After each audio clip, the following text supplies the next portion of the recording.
Welcome to Glendalough, a place where history, legend, religion and nature are woven together.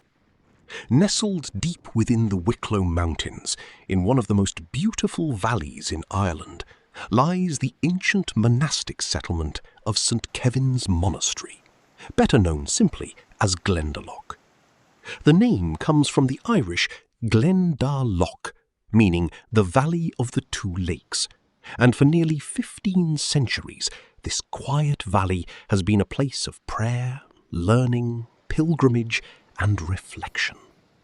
If you like this video, please consider pressing the like button and subscribing.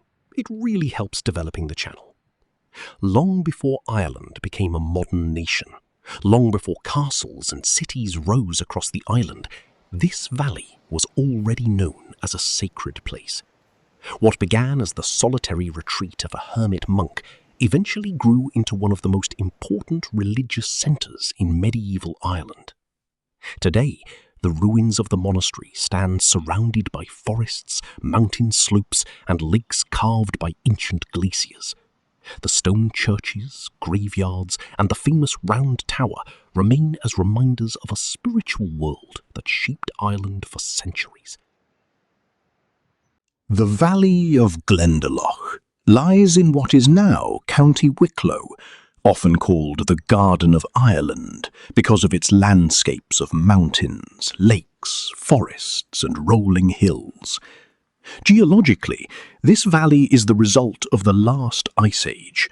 Around 10,000 years ago, massive glaciers moved slowly through the Wicklow Mountains, carving deep valleys into the rock and leaving behind the two lakes that define Glendalough today. The upper and lower lakes sit within a steep glacial valley surrounded by granite and mica schist mountains. Rivers flowing through the valley created fertile ground, while the surrounding hills provided isolation and protection. For a monk seeking solitude and closeness to God, this was an ideal location. The monastery itself was founded in the 6th century by St. Kevin, or Naum Calvin in Irish. According to tradition, Kevin was born around the year 498 into a noble family in Leinster. He studied under early Christian teachers and eventually withdrew into the wilderness to live as a hermit. Seeking silence and spiritual discipline, he settled in a cave above the upper lake, now known as St. Kevin's Bed. Stories about St. Kevin combine history and legend. Medieval texts describe him as deeply connected to nature. To understand Glendalough properly, it helps to look at the broader story of early Christianity in Ireland. Christianity reached Ireland gradually during the late Roman period, likely through trade routes connecting Ireland with Britain and continental Europe. This was the era of Paleochristianity, the earliest centuries of Christianity, before the great theological councils fully defined church doctrine and structure. The Council of Nicaea in 325 AD, held in the Roman Empire under Emperor Constantine, helped establish many of the foundations of Orthodox Christianity. But Ireland stood outside the Roman Empire and developed its Christian traditions somewhat differently. Instead of large cities governed by bishops, Ireland's church became strongly monastic. Irish monasteries were often built in remote landscapes, valleys, islands, cliffs and forests, places believed to encourage contemplation and spiritual discipline. Monasteries became centres of learning, literacy, manuscript copying, metalwork and education during a time when much of Europe was politically unstable after the fall of Rome. Glendalough soon grew from St. Kevin's isolated retreat into a major monastic city. By the early medieval period, hundreds of monks and students may have lived here. Pilgrims travelled long distances to seek spiritual guidance, education, or healing. However, the monastery also lived through difficult times. Beginning in the 8th and 9th centuries, Viking raiders began attacking wealthy monasteries across Ireland. Glendalough suffered several raids because monasteries often stored valuable manuscripts, relics, and precious metal objects. Despite these attacks, the community survived and rebuilt repeatedly. During the Middle Ages, Glendalough remained an important religious centre. After the Norman invasion of Ireland in the 12th century, the Irish Church gradually became more closely aligned with Roman Church organisation and continental European practices. New architectural styles appeared, including Romanesque influences visible in some of the surviving churches. Later, under the Brits, many Irish monastic institutions declined or were dissolved. By the 17th century, Glendalough was no longer an active monastery, and the buildings slowly fell into ruin. Yet even during these centuries of decline, the valley retained a spiritual and cultural significance for local communities. In the 18th and 19th centuries, Glendalough experienced a revival of interest during the Romantic era. Artists, poets, historians and travellers became fascinated by Ireland's ancient ruins and dramatic landscapes. Visitors described the valley as mysterious, sacred and timeless. Paintings and early photographs of Glendalough spread its fame internationally, helping transform it into one of Ireland's earliest tourist destinations. At the heart of the monastery stands its most iconic structure, the Round Tower. Rising approximately 30 metres, or about 98 feet high, the tower remains one of the finest preserved round towers in Ireland. Irish round towers were built mainly between the 10th and 12th centuries. They served several purposes. Most importantly, they functioned as bell towers, calling monks to prayer and marking the monastery's presence across the valley. They also acted as storage places for valuable manuscripts and relics. During raids, they may have served as temporary refuges. The entrance to the tower sits several metres above ground level, accessible originally by ladder. This design provided protection during attacks.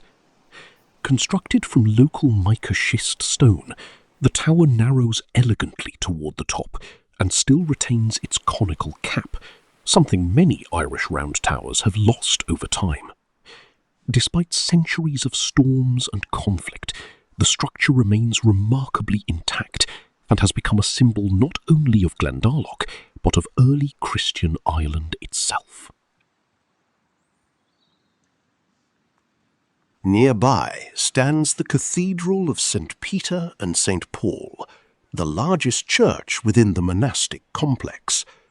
Though called a cathedral today, it originally functioned as the central church of the monastery. Much of the surviving structure dates from the 10th to 12th centuries, though earlier buildings almost certainly occupied the same site. The cathedral once included a nave, chancel, sacristy and side chapels. Its architecture reflects the gradual transition from simpler early Irish churches to larger Romanesque styles, influenced by continental Europe. You can still see decorative stonework and traces of different construction periods. Although roofless today, the cathedral remains one of the most impressive ruins in Glendalough and offers insight into the monastery's importance during the medieval period.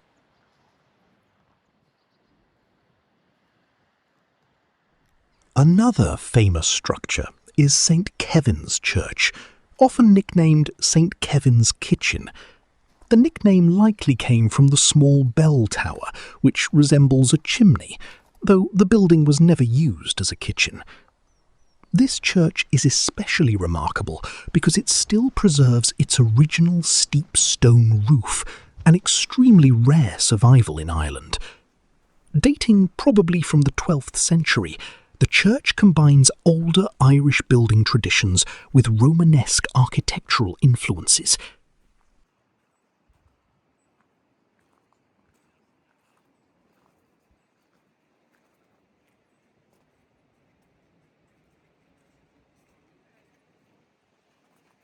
Inside, the atmosphere remains intimate and austere, reflecting the spiritual simplicity of early monastic life.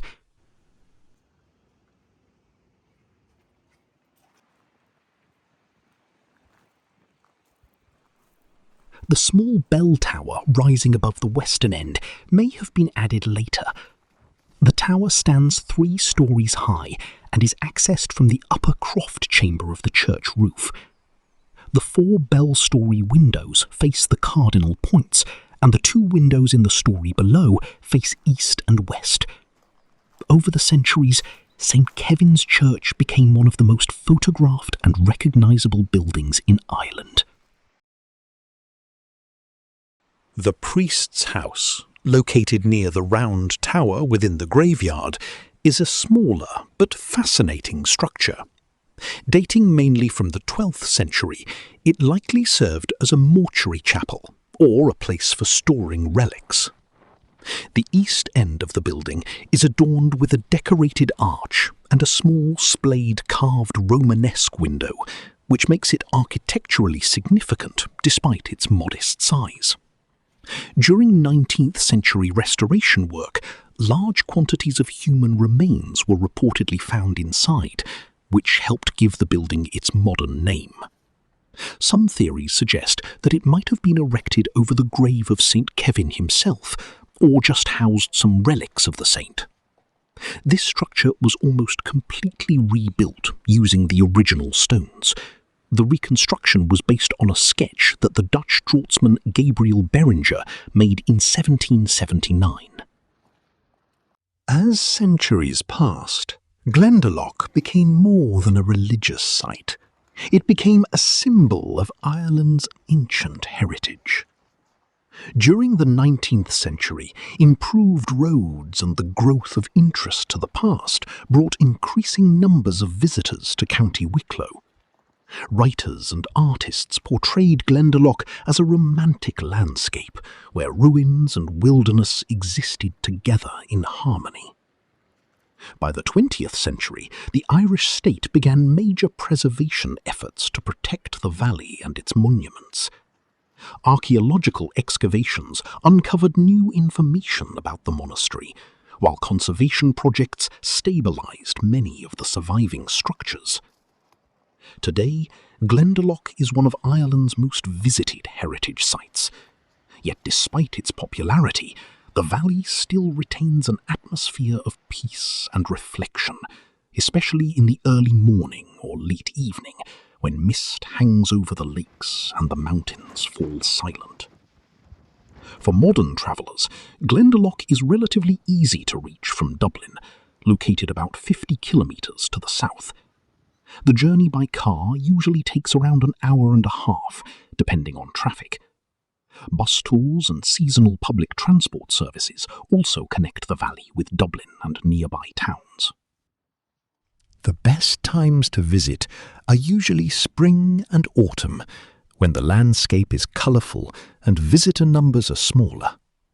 Many visitors combine the monastery with walks through the surrounding national park. And so, after more than 15 centuries, Glendalough continues to endure. What began as the retreat of a solitary monk became a centre of faith, scholarship, resilience, and memory.